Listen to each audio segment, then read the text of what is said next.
Oxford University, Cambridge University, ഇത്തരത്തിലുള്ള അതുപോലെ തന്നെ പാരീസ് യൂണിവേഴ്സിറ്റി ഓഫ് പാരീസ് ഇത്തരത്തിലുള്ള ഒരുപാട് യൂണിവേഴ്സിറ്റി ഇതിനെ തുടർന്നുകൊണ്ടാണ് വന്നത്. മനസ്സിലായല്ലോ? അതായത് ഈ യൂണിവേഴ്സിറ്റിയുടെ ഡെവലപ്മെന്റ് പതിയെ ആദ്യം ചെറുതായി, പിന്നെ കുറച്ച് വലുതായി, പിന്നെ കുറെ കൂടി ഇൻഫ്ലുവൻസ് വന്നു, കുറെ കൂടി സ്റ്റുഡൻസ് വന്നു, കുറെ കൂടി വിഷയങ്ങൾ, അതായത് നാച്ചുറൽ സയൻസ്, ഫിലോസഫി, മെഡിസിൻ, ഇത്തരത്തിലുള്ള കുറെ ടോപ്പിക്സുകൾ, അങ്ങനെയൊക്കെയാണ് ഈ യൂണിവേഴ്സിറ്റികൾ എന്തായി വന്നത്, പതിയെ പതിയെ ഡെവലപ്പ് ആയി വന്നത്. ഓക്കെ, സോ മനസ്സിലായല്ലോ ആക്ച്വലി ഈ യൂണിവേഴ്സിറ്റി എങ്ങനെയാണ് എത്തിച്ചേർന്നത് എന്ന് നിങ്ങൾക്ക് മനസ്സിലായല്ലോ. Okay, fine.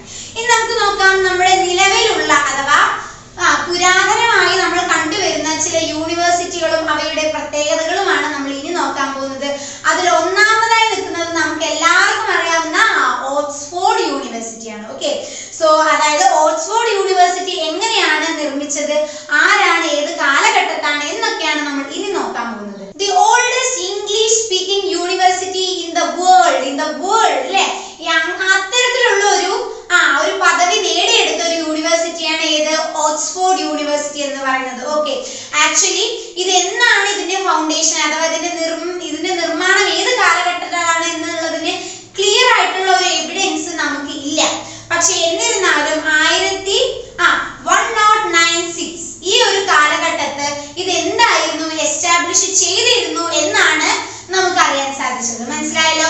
ആക്ച്വലി ഇത് ആരാണ് സൃഷ്ടിച്ചത് എന്ന് നോക്കുമ്പോൾ നമുക്ക് ഊഹിക്കാവുന്നത്, അതായത് ഹെൻറി രണ്ടാമൻ. ഓക്കെ, ഹെൻറി രണ്ടാമൻ നമ്മുടെ ഇംഗ്ലീഷ് അവന്റെ നാട്ടിലുള്ള അല്ലെങ്കിൽ അദ്ദേഹത്തിന്റെ നാട്ടിലുള്ള സ്കോളാർസ് പുറത്ത് ഫ്രാൻസിൽ പോയി പഠിക്കേണ്ട ആവശ്യമില്ല, അതായത് അവർക്ക് ഇവിടെ പഠിക്കാൻ സൗകര്യം ഇല്ലാത്തത് കൊണ്ടാണല്ലോ അവർ പുറത്തു പോകുന്നത്.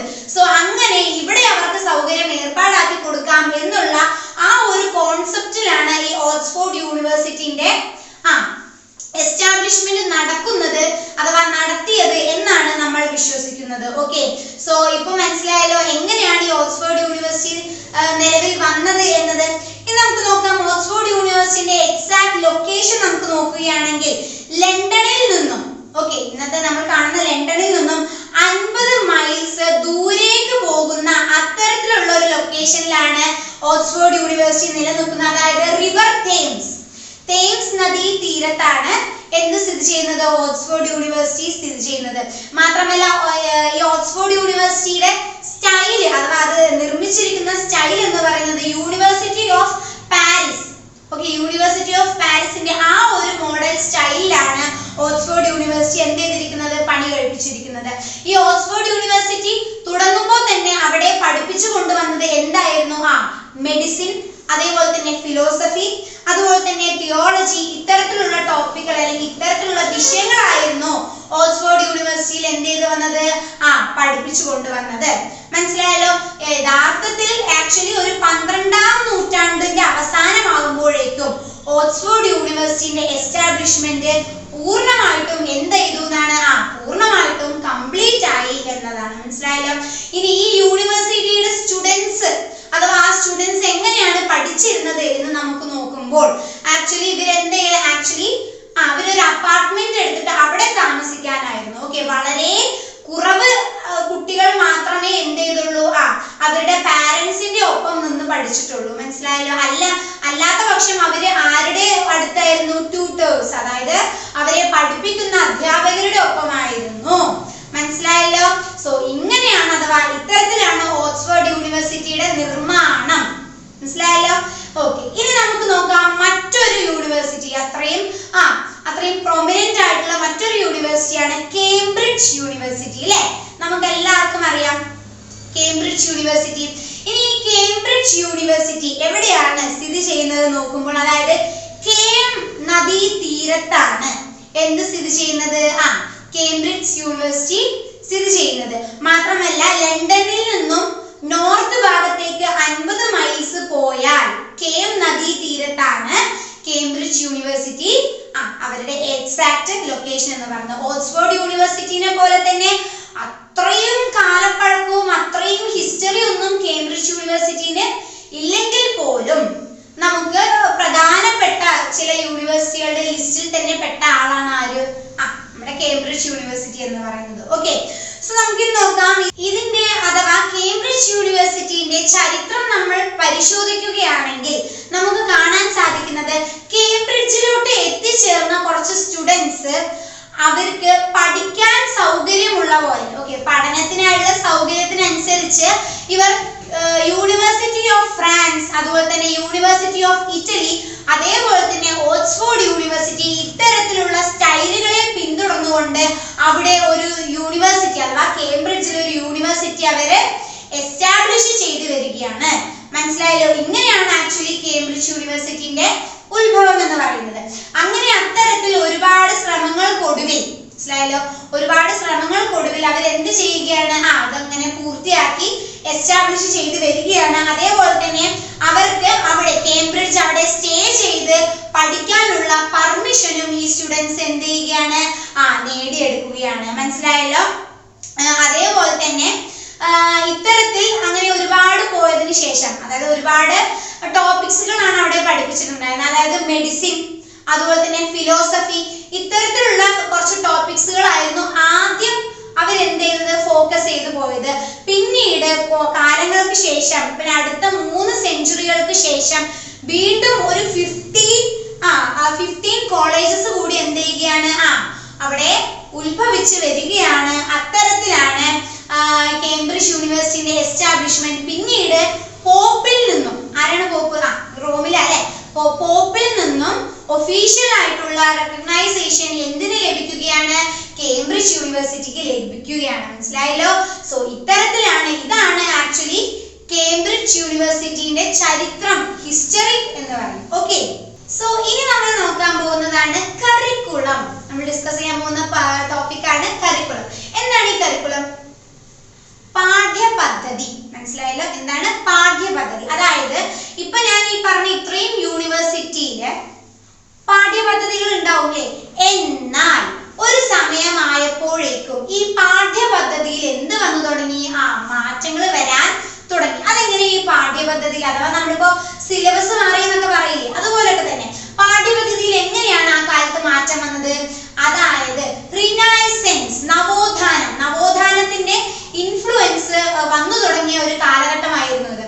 അതുകൊണ്ട് തന്നെ ഈ റിനൈസൻസ്, നവോത്ഥാനത്തിന്റെ ഇൻഫ്ലുവൻസ് എന്തിലും ഉണ്ടായിരുന്നു, ഈ പഠനത്തിലും ഈ പാഠ്യപദ്ധതിയിലും എല്ലാം തന്നെ വന്നുകൊണ്ടിരുന്ന ഒരു കാലഘട്ടമായിരുന്നു ഇത്. മനസ്സിലായല്ലോ?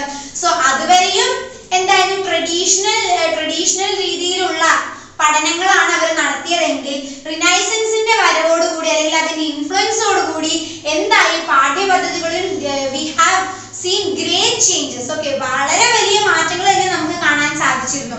ഓക്കെ, അതായത് പാഠ്യപദ്ധതിയിലുള്ള ചില പ്രത്യേക ടോപ്പിക്സുകളും നോക്കിക്കാണുന്ന ചില മാറ്റങ്ങൾ, മനസ്സിലായില്ല, അതായത് നമ്മൾ നോക്കിക്കാണുന്ന ചില രീതികൾ, ചിന്താരീതികൾ, ഇതെല്ലാം തന്നെ മാറി. അതെല്ലാം തന്നെ പാഠ്യപദ്ധതിയിലും എന്ത് വന്നു, ആ മാറ്റങ്ങളൊക്കെ കാണാൻ സാധിച്ചു. മനസ്സിലായല്ലോ?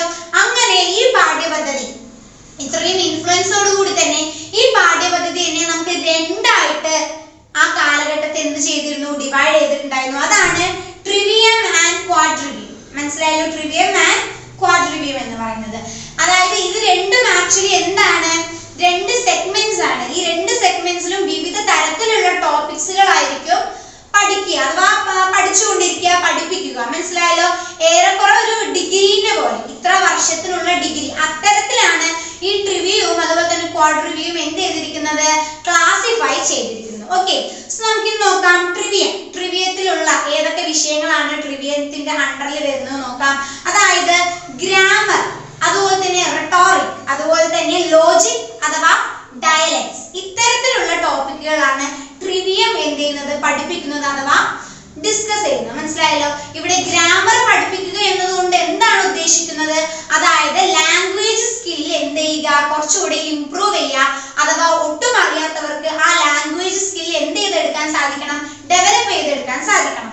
ഇത്തരത്തിലുള്ള ഉദ്ദേശമാണ് ട്രിവിയത്തിൽ ഗ്രാമർ പഠിപ്പിക്കുന്നത് കൊണ്ട് വരുന്നത്. മനസ്സിലായല്ലോ?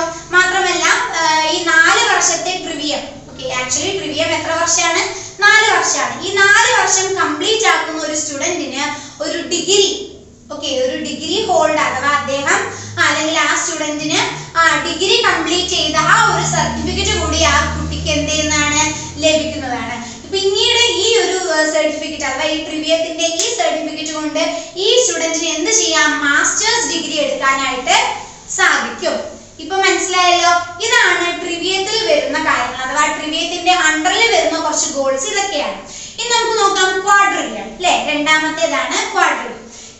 ഈ ക്വാഡ്രിവിയത്തിൽ ടോപ്പിക്സുകളാണ് ഇൻക്ലൂഡ് ചെയ്യുന്നത്. അതായത് അർത്ഥമെറ്റിക്, അതുപോലെ തന്നെ ആസ്ട്രോണമി, അതുപോലെ തന്നെ ജോമെട്രി, മാത്രമല്ല മ്യൂസിക്. ഇങ്ങനെ ഈ 4 ടോപ്പിക്കുകളാണ് ക്വാഡ്രവീത്തിന്റെ അണ്ടറിൽ വരുന്നത്. ഓക്കെ, ഏതൊക്കെയാണെന്ന് പറഞ്ഞേ? ജോമെട്രി, ആസ്ട്രോണമി ആൻഡ് അർത്ഥമെറ്റിക്, അതുപോലെ തന്നെ മ്യൂസിക്. ഇത്തരത്തിലുള്ള കാര്യങ്ങളാണ്. ഇപ്പൊ ഈ ആസ്ട്രോണമി, അർത്ഥമെറ്റിക് ഇതൊക്കെ കേൾക്കുമ്പോൾ തന്നെ അറിയാലേ വന്നു റിനൈസൻസിന്റെ ഇൻഫ്ലുവൻസ് ഇവിടെ എത്തിക്കഴിഞ്ഞു അല്ലെ. ആസ്ട്രോണമി എന്ന് പറഞ്ഞാൽ എന്താണ്? നമ്പേഴ്സ് അല്ലെ. അതായത് ഇവർ എന്ത് ചെയ്യുകയാണ്? നമ്പേഴ്സിന്റെ ബന്ധങ്ങൾ അതവര് പഠിക്കുകയാണ്. അതേപോലെ തന്നെ പ്ലാനറ്റ്സുകൾ ഉണ്ടല്ലോ, ഈ പ്ലാനറ്റ്സുകളുടെ ബന്ധം, ആ പ്ലാനറ്റ്സുകൾ എവിടെ നിൽക്കുന്നു, എങ്ങനെ നിൽക്കുന്നു അല്ലെ, അവർ തമ്മിലുള്ള റിലേഷൻ, അത്തരത്തിലുള്ള ഒരുപാട് കാര്യങ്ങളൊക്കെ അല്ലേ ആസ്ട്രോണമിയിൽ ഡിസ്കസ് ചെയ്യുക. സോ അതേപോലെ തന്നെ പ്ലാനറ്റ്സുകളും അതിന്റെ മൂവ്മെന്റ്സും എല്ലാം തന്നെ ഇവർ എന്ത് ചെയ്യാൻ തുടങ്ങി? ക്വാഡ്രവ്യൂത്തിൽ പഠിപ്പിക്കാൻ തുടങ്ങി. അഥവാ സ്റ്റുഡൻസിന് അതെല്ലാം പഠിക്കാൻ തന്നെ എന്തുണ്ടായിരുന്നു? താല്പര്യം ഉണ്ടായിരുന്നു. ഇത് പറയുമ്പോൾ തന്നെ നമുക്ക് അറിയാലേ ഇതൊക്കെയാണ് ആക്ച്വലി റിനൈസൻസിന്റെ ഏറ്റവും വലിയ ഇൻഫ്ലുവൻസ് എന്ന് പറയുന്നത് അല്ലെ. അതേപോലെ തന്നെ ഇവർ പ്ലേറ്റോ മോഡൽ ഒക്കെ എടുത്ത് പഠിക്കാൻ തുടങ്ങി.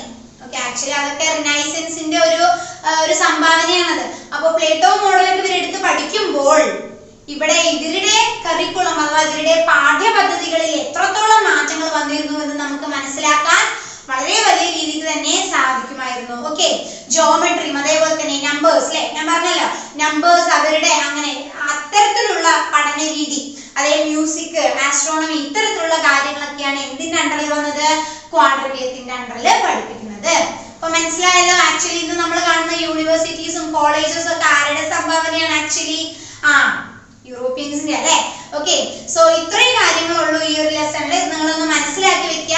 പ്രത്യേകം ശ്രദ്ധിക്കേണ്ടത് Oxford university and Cambridge university ഇതൊക്കെ എങ്ങനെയാണ് ഇതൊക്കെ എസ്റ്റാബ്ലിഷ് ആയി വന്ന്, എന്താണ് അതിന്റെ പിന്നിലുള്ള സ്റ്റോറി, അതേപോലെ തന്നെ ഇതിന്റെ എക്സാക്ട് ലൊക്കേഷൻ എവിടെയാണ്, ഇതൊക്കെയാണ് നിങ്ങൾക്ക് പഠിച്ചു വെക്കാനുള്ള പോയിന്റ്സ്, ഇമ്പോർട്ടന്റ് പോയിന്റ്സ് എന്ന് പറയുന്നത്. ഓക്കെ, സോ ഈ പോയിന്റ്സുകളൊക്കെ എഴുതുന്തോറും നിങ്ങൾക്ക് എന്ത് മാർക്ക് കിട്ടിക്കൊണ്ടിരിക്കും, അത്രയും വാല്യുബിൾ ആയിട്ടുള്ള പോയിന്റ്സ് ആണ്. ഓക്കെ, സോ ഇത്രേ ഉള്ളൂ. നമുക്കിനി അടുത്തൊരു യൂണിറ്റിൽ കാണാം. ഞാൻ പഠിപ്പിച്ചൊക്കെ നിങ്ങൾക്ക് മനസ്സിലായി എന്ന് ഞാൻ വിചാരിക്കുന്നു. ഇനി SLM എടുത്തൊന്ന് എന്ത് ചെയ്യാ? വായിച്ചു നോക്കുക. ഓക്കെ, സോ നമുക്കിനി അടുത്ത യൂണിറ്റിൽ കാണാം. അതുവരെ ബൈ ആൻഡ് താങ്ക് യു.